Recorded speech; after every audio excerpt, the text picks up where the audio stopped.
So here we are, the PlayStation 5 and the Xbox Series X is waiting to be released. It's going to be just a few months and they will be available. I think the most important things are the price, how they look on the shelf, and the power specifications, and the games. I have to say the games. So far, my opinion of the PS5 is it looks pretty cool. I didn't expect it to look so nice, actually. It looks a little bit like if Dell and their Alienware series, if they came out with a console, that's kind of what maybe they would make it look like. It kind of has that futuristic Alienware look to it, and I actually like the PS5's look. I think they did really well with it. You know, that's such a dynamic thing. Styling is really tough. And you have to just know what you're doing and run it by people. I think they probably had several iterations, and this is what they ended up with. I like it, personally. The Xbox Series X, I like it too, actually. It seems like it would blend in with my shelves better. It's not going to be screaming, hey, look at me, you know. But at the end of the day, it's low on the list. Like I said before, I kind of don't really care. But the PS5... it did kind of look like an Alienware, and for anybody who has looked at Alienware computers, they know that they're like $3,000, $3,500. They build them for you. And a lot of times the specs are even a little bit low. It's like a 5700 XT, which is what the PS5 will basically emulate.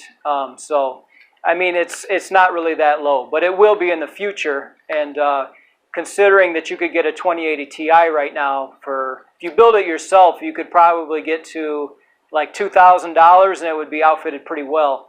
So to spend $3,000 and not end up with the highest graphics card, that's a little tough. But some people, they like them built and ready, so there is that market. But if they were to do what Sony does and come out with a console that they're just pumping them out so they can get the lowest cost, however they do it, maybe they give them a bunch of money so they can get the lowest cost. But... I think that's kind of what I would imagine it would look like, except it would have a little alien on it. The Series X being squared off and everything, might fit in with the other rectangles, and with it being black, it would fit in with the black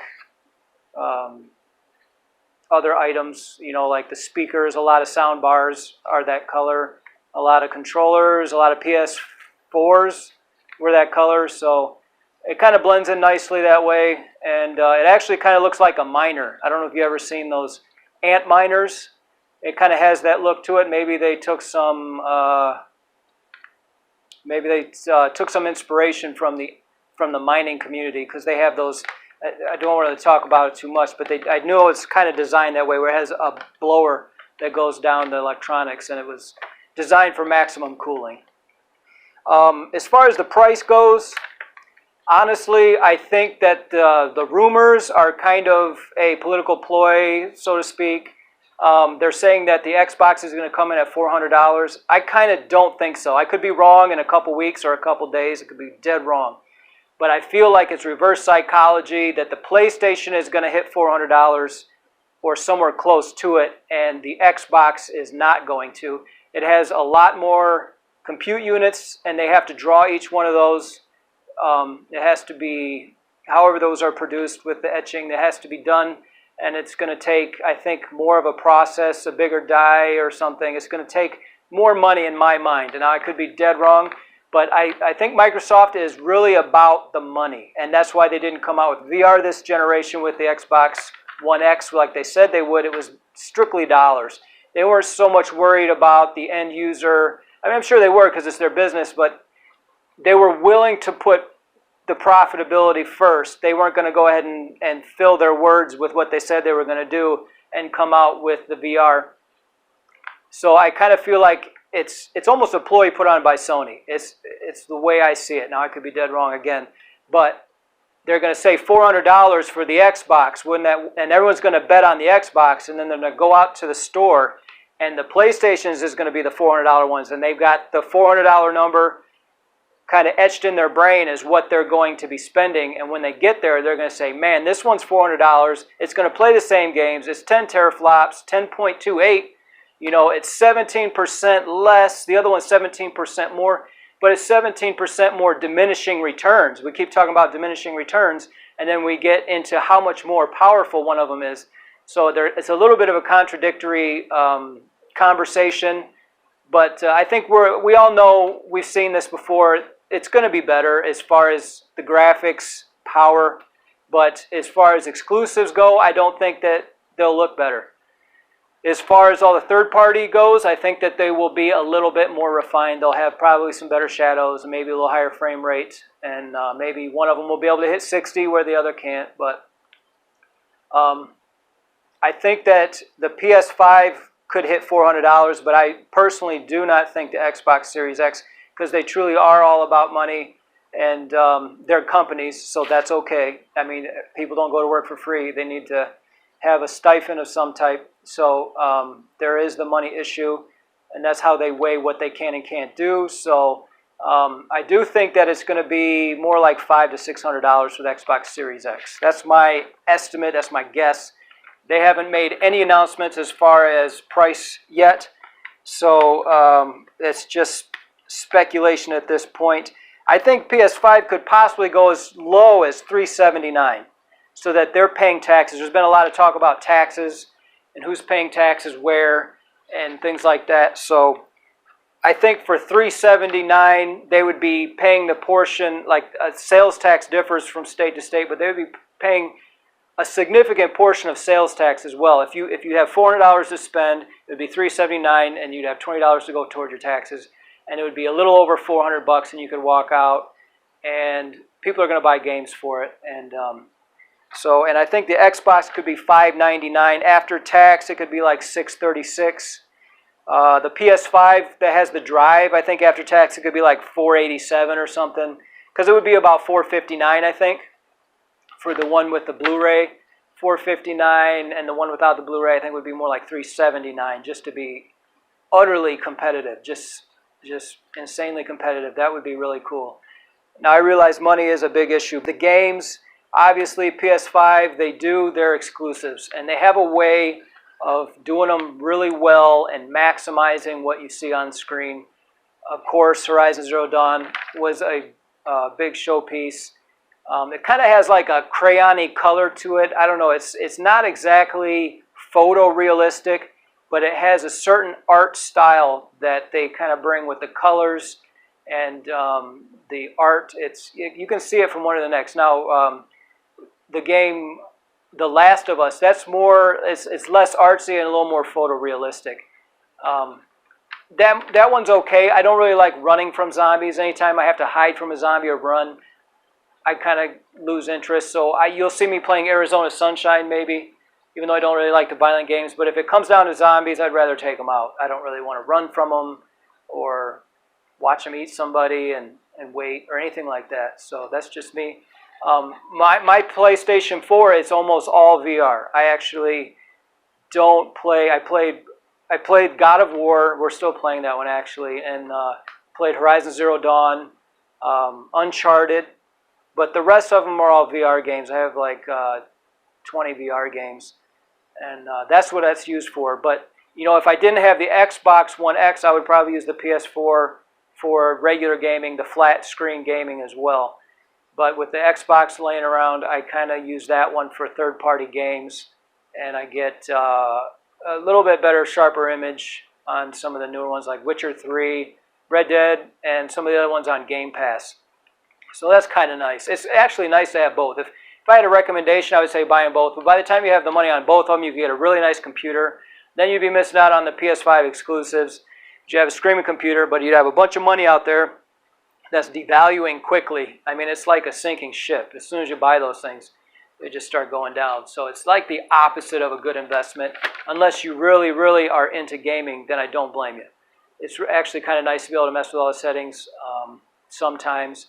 But it can be where it preoccupies a person to where they're not actually enjoying their games.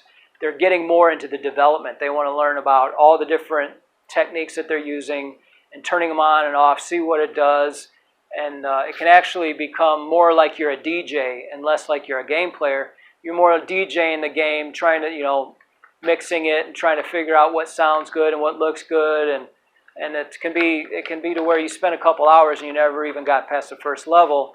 You're just kind of looking at the graphics, which is fine if you are a connoisseur of graphics and real-time animations. It's actually kind of nice. And computers, you can do so many different things. You don't need me to tell you. There's so many things. You can make music. You can do all kinds of different things. You can go through college, just a million things. You can learn how to use Blender. So computers are awesome. In fact, when I got the Xbox One X, I almost thought I should have got a computer because I had so much money into it. As $500. It's not that much, but you know, it was kind of getting closer toward a gaming PC. So yeah, I got the Lenovo S20 now, so maybe I'll work on it. They call them the Lenogos because you can't. I've heard that online anyway. That they don't really do a lot to help you make it into a gaming PC. But anyway, that's just my personal setup there with the PC. But for the gaming, the consoles, they still kind of win sometimes because you can sit down, turn the controller on. No matter who's in the room, they know how to use it. And it updates. It doesn't get the viruses as much. Maybe it would have a problem here and there with the hard drive.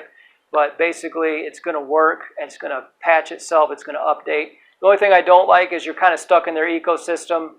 But it's a trade-off. I mean, if they had all the old games for it, it would take them years to get it ready. And then it would just be a PC in the end. I almost wish you could hack them into a PC. You know, here's my PlayStation 5, but I got it hacked. And now I can use it as a PC. I think that would be kind of cool. But the only way we're getting them at that price is by being in their gaming ecosystem. So that's not going to happen.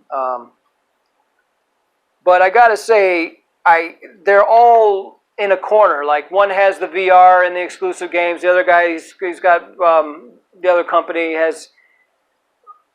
They have the power, more power over here, and then the PC is more adaptable. It's variable. You can get VR no matter what, and you can get it from many different people. You can get different exclusive games from different companies.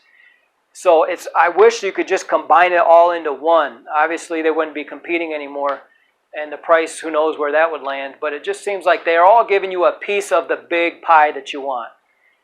You know, so the only way to get that entire pie is to buy the PlayStation 5, buy the Xbox Series X, and have a screaming computer, and then you're set. But then you got $4 or $5 grand into the whole thing, and then you're buying games when they come out. You got to pick which one you want to put it on. They may or may not let you play it somewhere else. So it gets a little complicated, and that's where the PlayStation comes in and just does a really good job giving you the most for your money, and you can always go more. And the way I look at it is Xbox Series X and the PlayStation 5 are both basically PCs. They're not going to let you do other things on them, but it's just which PC do you want to buy? Do you want to buy one that's 10.28 teraflops, RDNA 2 or 3? I think the CPU is 3 or something. But or are you going to buy the one that's 12 T-flops, you know? It's just whichever PC you want to buy. And so there's two configurations. It's like almost like a gaming PC, and there's two configurations that are pre-built that are extremely well priced.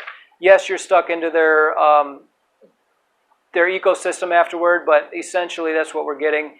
So I like the two competitors. It's kind of nice to have them both if you can do it. Halo. I like Halo. I played Halo 1 on the PC when it was first coming out.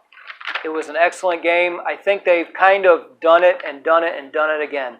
And the new one, it actually doesn't really, I'm not just agreeing with other YouTubers, but I really don't think it looked like super wow, like wow factor beyond. Like you would expect. Maybe I'm spoiled by the Xbox One X, and this new generation isn't going to wow me like it ought to. That's very possible. But I just feel like Halo, you know, they're not doing enough with the story. It's like they really need like a Final Fantasy VII type of a story to really liven that back up. It just seems like their first-party games are like, hey, run over here and shoot these guys, and run over here and shoot these guys, and you know, you kind of feel like it's just violence for the sake of violence, or, I mean, there's a light story. There's bad guys over here, you know. But pretty cut and dry, and I think they don't really have the emotional story that brings you in. Now, it's possible that they're doing that on purpose. Some people don't want a lot of emotion. You know, some music they don't have emotion in the music. It's almost emotionless music, and people enjoy that for that sake. So it's possible that these stories are the way they are for a reason. You know, they don't really want you wandering off at work going, oh, what about La La Land, you know? But I think Halo could still be revitalized in some way, really. I mean, it's just been done, and a lot of them, they don't really show the Halo at all. It's like you're just in this world and that's it. You don't really, when they show the Halo going up like that, that's pretty cool. I like that. It was actually pretty awe-inspiring originally because there wasn't a lot of solid sci-fi. And that was very sci-fi movie type. It was beyond movies and it was in the games. So I think that that they could really do some more work with the story and making it a thing. It's really not a thing. I mean, you just go there. I played all the way through that last one with the Guardians and all that. We enjoyed it, but it wasn't, I don't know. There's just even more of a, atmosphere in, what do they call that one? Destiny 2. Destiny 2 has a lot more atmosphere. You know, I went into one and they had these waves and they were pumping electricity out of the waves with the wave generator, and it was awe-inspiring. It was a very neat level, and it just takes people to think it up, draw it, make it, whatever they do. I actually don't want to know because I don't want to make my hobby my work, so I've done that before, and I don't want to do it with this one. But there is that. And PlayStation, you know, I just kind of, the one I would really like is the one that doesn't use it for political purposes. I really, you know, the Forbidden West, what is that? Maybe it should be the Forbidden Beast. I don't know.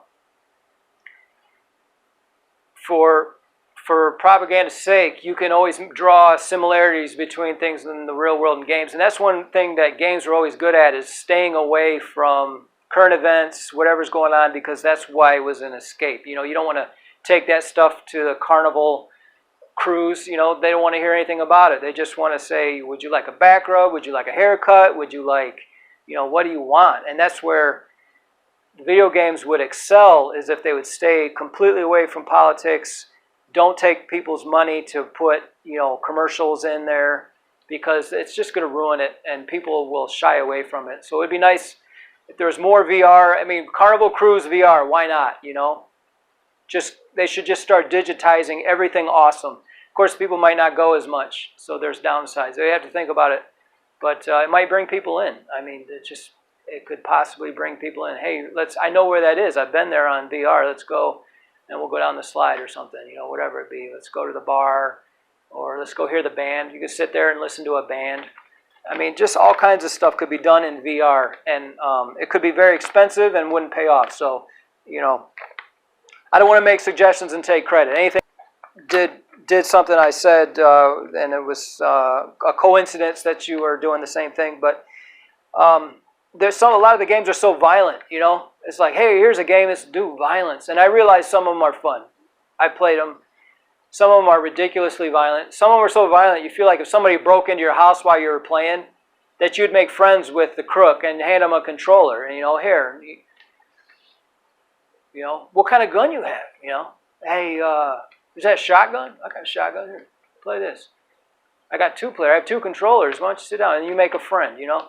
So some of it's being done and overdone, and I realize it's just a kickback. It's just a game. It's not that real. Even VR, you know the difference. It's not that real. I don't think anyone's necessarily fantasizing or anything like that. It's just kind of play. It's kind of like airsoft. No one's getting hurt. You know, it's good to know. You never know when you would need these skills, so it's kind of nice for that. But it does seem like it's being done, and a lot of other ideas are being just not pursued. And that's just my opinion. So there is that. It would be nice if any of them did anything in America. Make the controller USA made. Make the front face of the controller USA made. Anything. The A button, the B button, whatever you want to make it in the United States. Have Legos are made in the US. Have Legos put one more machine in their factory and make the A button or something. I mean, it's ridiculous. Seriously. I mean, We can play PlayStation 3. It's not that big a deal. If we can't afford the new one, we'll play the older one. It's not that big a deal. I don't think anybody's going to hang their head that. And a lot of people aren't buying it anyway. So the least you could do is make the cord or anything. I mean, anything. So there's that, I believe. And Xbox is not doing VR. I've talked about that. I've been a little bit sore. Probably the sorest person on the internet about it. That's okay. Somebody's got to be that person. But I think, honestly, they're staying away from it because I don't think that they want their Facebook accounts deleted. I think that's what it is. They need Facebook to advertise. Why would you compete with your advertiser? Facebook is putting a lot of money into their sets. If they cut that in half by saying, hey, get from Xbox, we have 6 T-flops, we have 12 T-flops, it's actually going to look nice.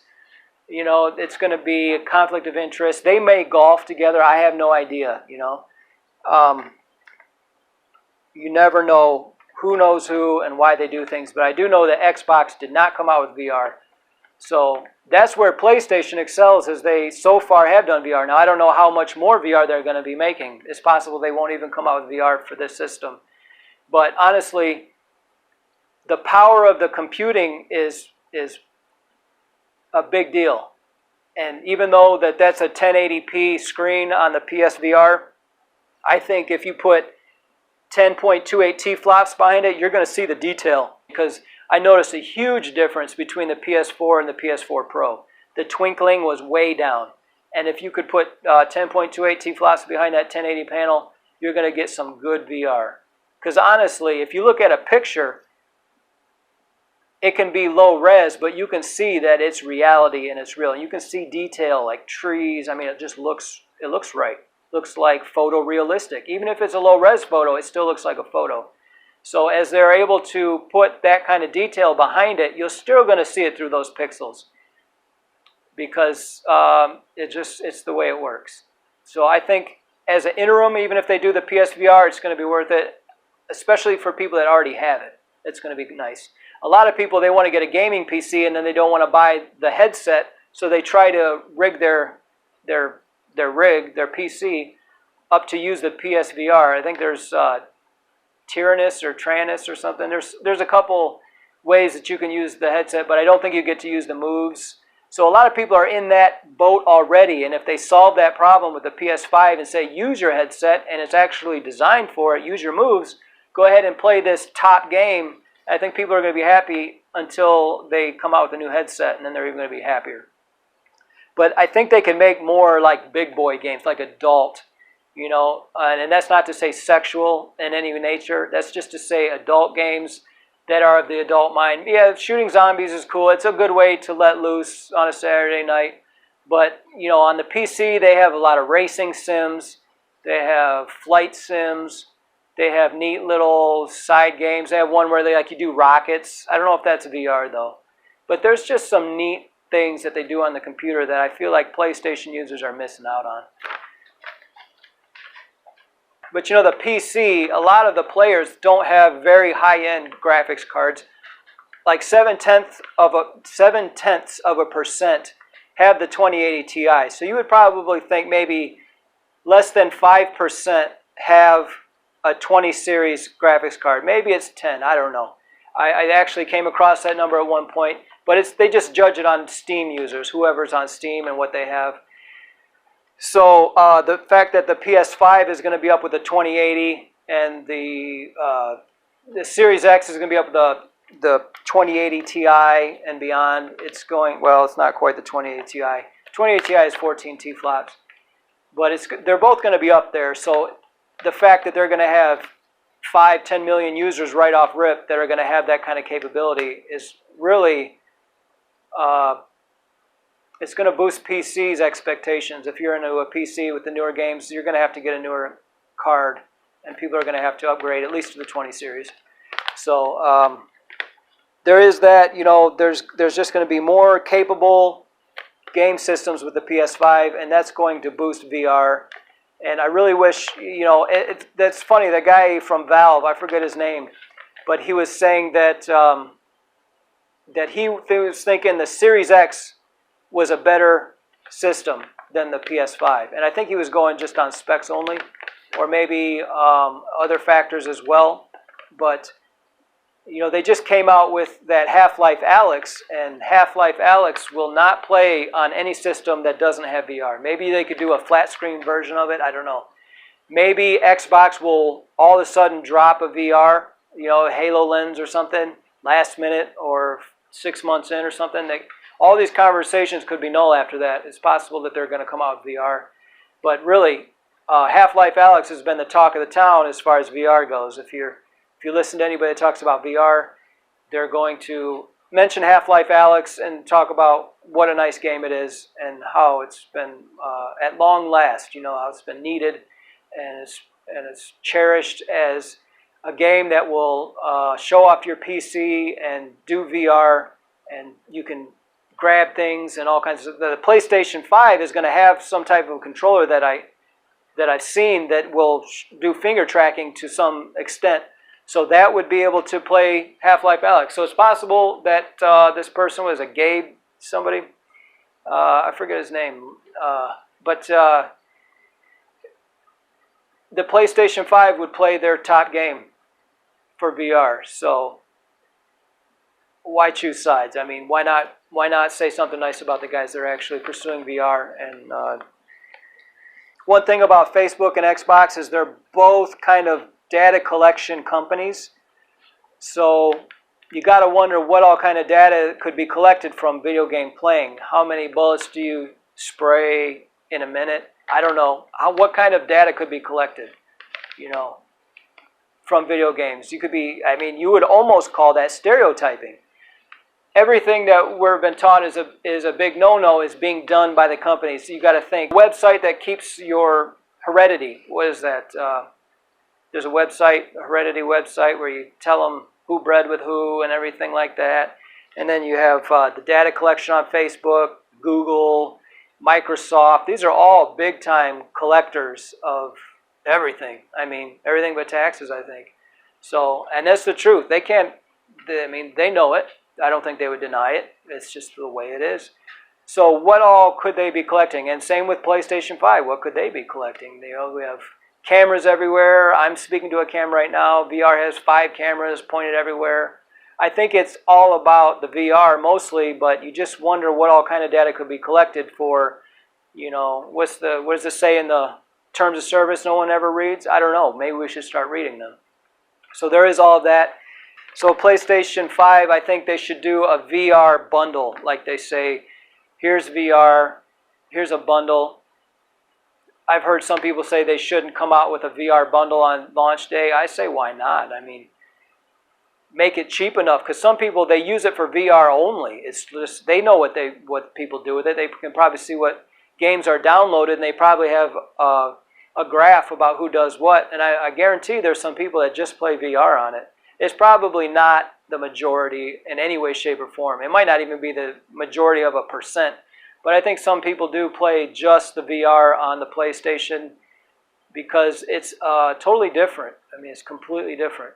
When you play VR, you really feel like you got out, and I've said it before, got out of the house, but it's a different experience. You're taken away. So I'm looking forward to Aloy and the Forbidden Beast, but she kind of looks like Sonic the Hedgehog in the new one. I don't know if anybody else recognized that or saw that, but she kind of looks a little bit more like Sonic the Hedgehog. The last one, she looked different. The new one, she looks a lot different than the old one. Or now she's older in this one, so maybe it's the other way around. But it just kind of reminds me of Sonic the Hedgehog. I don't know if you all watch YouTube and they're making like statues of Sonic, and it's just got that kind of look. I don't know. That's what I saw. Maybe I see things others don't, but that's what I see.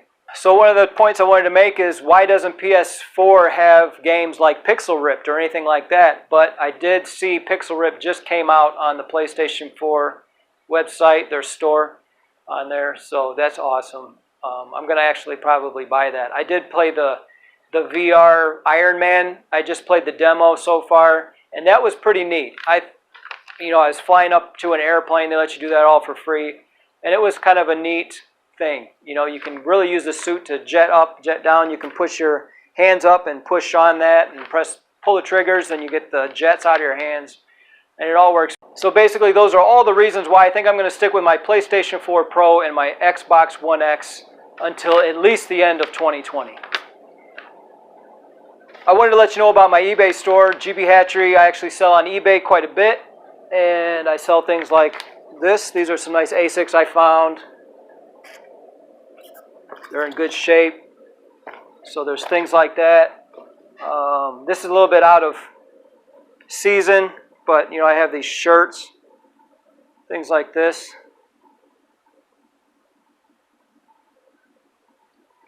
Just gives you an idea. There's more. There's summer clothes there. There's skates, hockey equipment, some electronics, not necessarily new, but people a lot of times are looking for older electronics. I do have some gaming TVs, like CRT stuff, if you're looking for retro games. I have a Game Cube. I need to actually fix the buttons on it, and then I'll put that up. I have some PS3 games, just all kinds of neat stuff that you wouldn't necessarily think you want, but when you see it, you go, hey, that's awesome. So there is that. I'll leave a link in the description. You can always buy it from me. You can always like and subscribe, support this channel. I don't have a Patreon right now.